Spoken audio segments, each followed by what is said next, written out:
Surah Al-Baqarah ayat 158 sampai dengan ayat 176.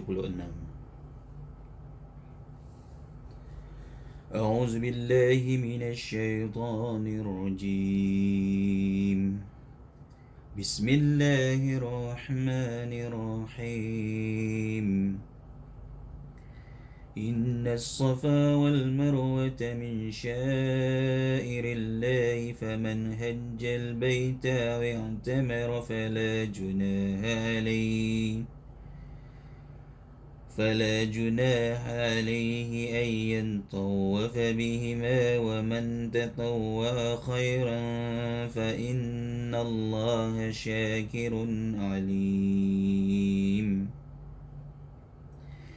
إن الذين يكتمون ما أنزلنا من البينات والهدى من بعد ما بيناه للناس في الكتاب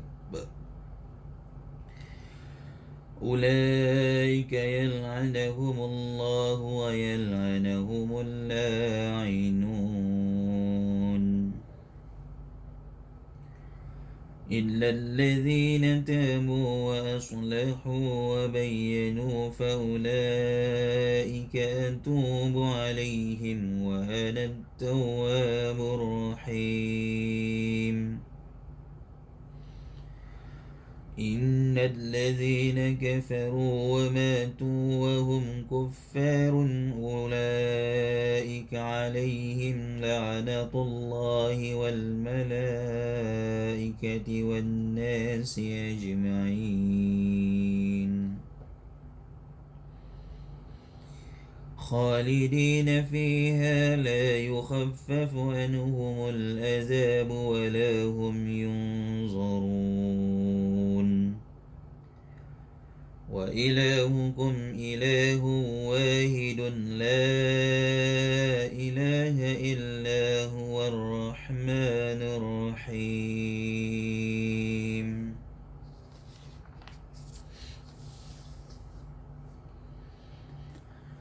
إن في خلق السماوات والأرض واختلاف الليل والنهار والفلك التي تجري في البحر بما ينفع الناس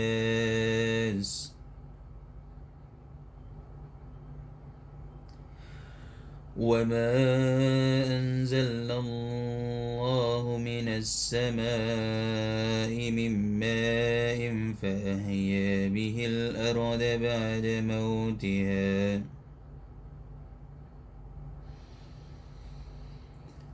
وما أنزل الله من السماء من ماء فأحيا به الأرض بعد موتها وبث فيها من كل دابة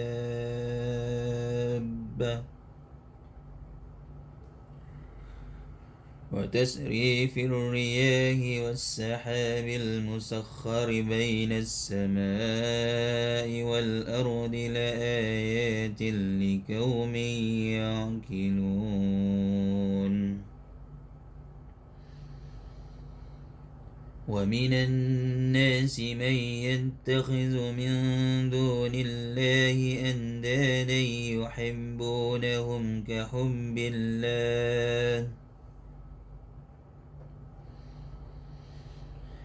والذين آمنوا أشد حبا لله ولو يرى الذين ظلموا إذ يرون العذاب أن القوة لله جميعا وأن الله شديد العذاب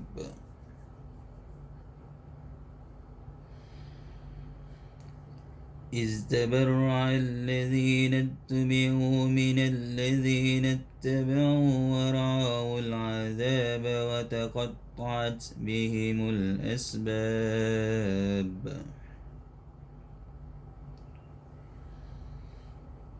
وقال الذين اتبعوا لو أن لنا كرة فنتبرأ منهم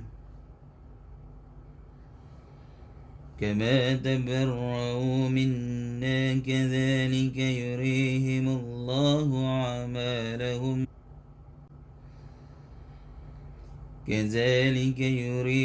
الله أعمالهم حسرات عليهم وما هم بخارجين من النار. يا أيها الناس كلوا مما في الأرض حلالا طيبا ولا تتبعوا خطوات الشيطان إنه لكم عدو مبين. إنما يأمركم بالسوء والفحشاء وأن تقولوا على الله ما لا تعلمون. وإذا قيل لهم اتبعوا ما أنزل الله قالوا بل نتبع ما ألفينا عليه آباءنا أولو كان آباؤهم لا يعقلون شيئا ولا يهتدون. ومثل الذين كفروا كمثل الذي ينعق بما لا يسمع إلا دعاء ونداء صم بكم عمي فهم لا يعقلون. يا أيها الذين آمنوا كلوا من طيبات ما رزقناكم واشكروا لله إن كنتم إياه تعبدون.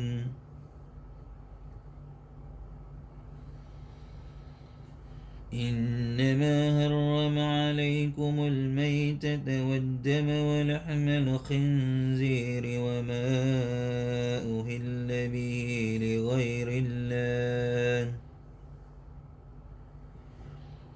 فمن اضطر غير باغ ولا آث فلا إثم عليه إن الله غفور رحيم. إن الذين يكتمون ما أنزل الله من الكتاب ويشترون به ثمنا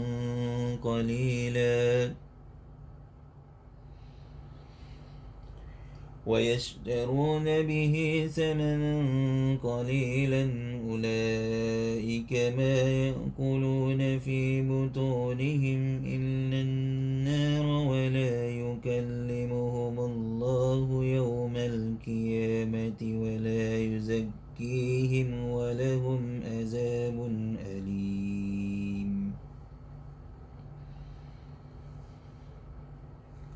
أولئك الذين اشتروا الضلالة بالهدى والعذاب بالمغفرة فما أصبرهم على النار.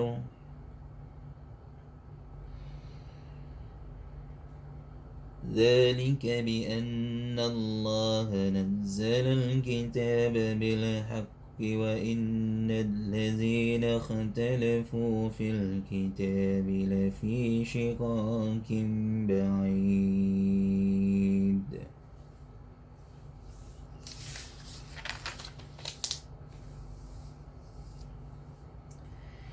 Sesungguhnya Safa dan Marwah merupakan sebagian syiar agama Allah, yakni tempat-tempat ibadah kepada Allah. Maka siapa yang beribadah haji ke Baitullah atau berumrah, tidak ada dosa baginya mengerjakan sa'i.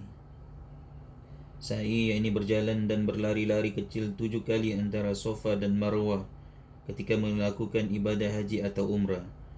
Allah mengungkapkan dengan perkataan tidak ada dosa, sebab sebagian sahabat merasa keberatan mengerjakan sa'i di situ, karena tempat itu bekas tempat berhala, dan pada masa jahiliyah pun tempat itu digunakan sebagai tempat sa'i. Untuk menghilangkan rasa keberatan itu, Allah menurunkan ayat ini. Antara keduanya, dan siapa yang dengan kerelaan hati mengerjakan kebajikan, maka Allah maha mensyukuri, maha mengetahui. Allah mensyukuri hambanya, memberi pahala terhadap amalnya, memaafkan kesalahannya, menambah nikmatnya, dan sebagainya. Sungguh orang-orang yang menyembunyikan apa yang telah kami turunkan berupa keterangan-keterangan dan petunjuk setelah kami jelaskan kepada manusia dalam kitab Al-Quran, mereka itulah yang dilaknat Allah dan dilaknat pula oleh mereka yang melaknat, kecuali mereka yang telah bertaubat mengadakan perbaikan dan menjelaskannya, yakni berarti melakukan pekerjaan-pekerjaan yang baik untuk menghilangkan akibat-akibat yang jelek dari kesalahan-kesalahan yang telah dilakukan dan menjelaskan kebenaran yang disembunyikannya. Mereka itulah yang aku terima taubatnya, dan akulah yang maha penerima taubat, maha penyayang. Sungguh orang-orang yang kafir dan mati dalam keadaan kafir, mereka itu mendapat laknat Allah, para malaikat dan seluruh manusia. Mereka kekal di dalamnya, tidak akan diringankan azabnya, dan mereka tidak diberi penangguhan. Dan Tuhan kamu adalah Tuhan yang Maha Esa, tidak ada Tuhan selain Dia yang Maha Pengasih, Maha Penyayang. Sesungguhnya pada penciptaan langit dan bumi, pergantian malam dan siang, kapal yang berlayar di laut dengan muatan yang bermanfaat bagi manusia, apa yang diturunkan Allah dari langit berupa air, lalu dengan itu dihidupkannya bumi setelah mati, dan Dia tebarkan di dalamnya bermacam-macam binatang, dan perkisaran angin dan awan yang dikendalikan antara langit dan bumi. Semua itu sungguh merupakan tanda-tanda kebesaran Allah bagi orang-orang yang mengerti.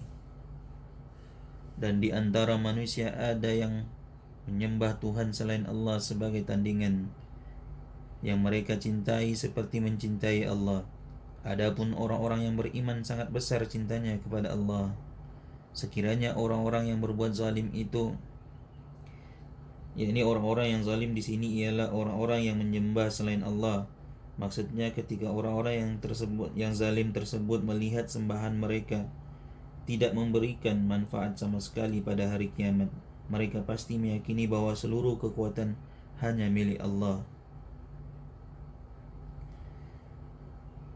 Sekiranya orang-orang yang berbuat zalim itu melihat, ketika mereka melihat azab pada hari kiamat, bahwa kekuatan itu semuanya milik Allah dan bahwa Allah sangat berat azabnya, niscaya mereka menyesal.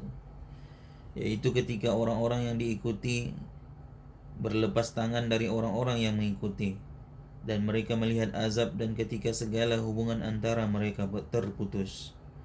Dan orang-orang yang mengikuti berkata, sekiranya kami mendapat kesempatan kembali ke dunia, tentu kami akan berlepas tangan dari mereka, sebagaimana mereka berlepas tangan dari kami. Demikianlah Allah memperlihatkan kepada mereka perbuatan mereka yang menjadi penyesalan mereka, dan mereka tidak akan keluar dari api neraka. Wahai manusia, makanlah dari makanan yang halal dan baik yang terdapat di bumi, dan janganlah kamu mengikuti langkah-langkah setan. Sungguh setan itu musuh yang nyata bagimu. Sesungguhnya setan itu hanya menyuruh kamu agar berbuat jahat dan keji, dan mengatakan apa yang tidak kamu ketahui tentang Allah. Dan apabila dikatakan kepada mereka, ikutilah apa yang telah diturunkan Allah, mereka menjawab, tidak, kami mengikuti apa yang kami dapati pada nenek moyang kami melakukannya, padahal nenek moyang mereka itu tidak mengetahui apapun dan tidak mendapat petunjuk. Dan perumpamaan bagi penyeru orang yang kafir adalah seperti pengembala yang meneriaki binatang yang tidak mendengar selain panggilan dan teriakan mereka, tuli, bisu dan buta, maka mereka tidak mengerti. Wahai orang-orang yang beriman, makanlah dari rezeki yang baik yang kami berikan kepada kamu, dan bersyukurlah kepada Allah Subhanahu wa taala jika kamu hanya menyembah kepadanya. Sesungguhnya Dia hanya mengharamkan atasmu bangkai, darah, daging babi, dan daging hewan yang disembelih dengan menyebut nama selain Allah. Namun siapa yang terpaksa memakannya bukan kerana menginginkannya dan tidak pula melampaui batas, maka tidak ada dosa baginya. Sungguh Allah Maha Pengampun, Maha Penyayang. Sungguh orang-orang yang menyembunyikan apa yang telah diturunkan Allah, yaitu kitab, dan menjualnya dengan harga murah, mereka hanya menelan api neraka ke dalam perutnya. Yakni makanan yang dimakan berasal dari hasil menjual ayat-ayat yang diturunkan Allah, menyebabkan mereka masuk api neraka. Dan Allah tidak akan menyapa mereka pada hari kiamat dan tidak akan menyucikan mereka. Mereka akan mendapat azab yang sangat pedih. Mereka itulah yang membeli kesesatan dengan petunjuk dan azab dengan ampunan. Maka alangkah beraninya mereka menentang api neraka.